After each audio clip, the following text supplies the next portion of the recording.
അച്ഛാ പാപ്പതാ അവരെ അച്ഛനോട് പാപ്പ പാപ്പ എന്നാ എന്നാ പാപ്പ അതിനാ പപ്പടം വാങ്ങിച്ചോ? ചക്കര അമ്മയ്ക്ക് തരാമോ പാപ്പം? ആ പാപ്പം വേണ്ട, അത് പപ്പടല്ലേ.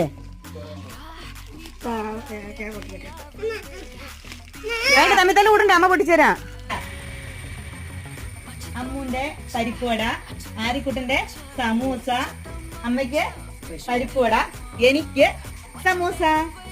ഞങ്ങള് എന്ന് ടൗണിൽ പോയിട്ട് വരുമ്പോഴും ഇതുപോലെ ഇവരല്ലെങ്കിൽ വീട്ടിൽ കയറ്റില്ല. പാപ്പാന്ന് പറഞ്ഞ് കുഞ്ഞാവണ്ടില്ലേ പാപ്പാന്ന് പറഞ്ഞുകൊണ്ട് ഇരിക്കുന്നത്. അപ്പൊ ഇവര് വീട്ടിലേക്ക് അകത്തേക്ക് കയറ്റില്ല, പാപ്പ വേണമെന്ന് പറഞ്ഞുകൊണ്ട്. അപ്പൊ ഇവര് ചേട്ടൻ ടൗൺ കൂടിയാണ് വന്ന ജോലി കഴിഞ്ഞാൽ. അപ്പൊ വന്നപ്പോ ഞങ്ങൾക്ക് ചായക്ക് കടിയൊക്കെ വാങ്ങിച്ചോണ്ടായിട്ട് വന്നേ. അപ്പൊ ഇതേ നല്ല കട്ടൻ കാപ്പി ഉണ്ട്. ഇതൊക്കെ കൂടി ഞങ്ങള് ഇതൊന്ന് കഴിക്കട്ടെ.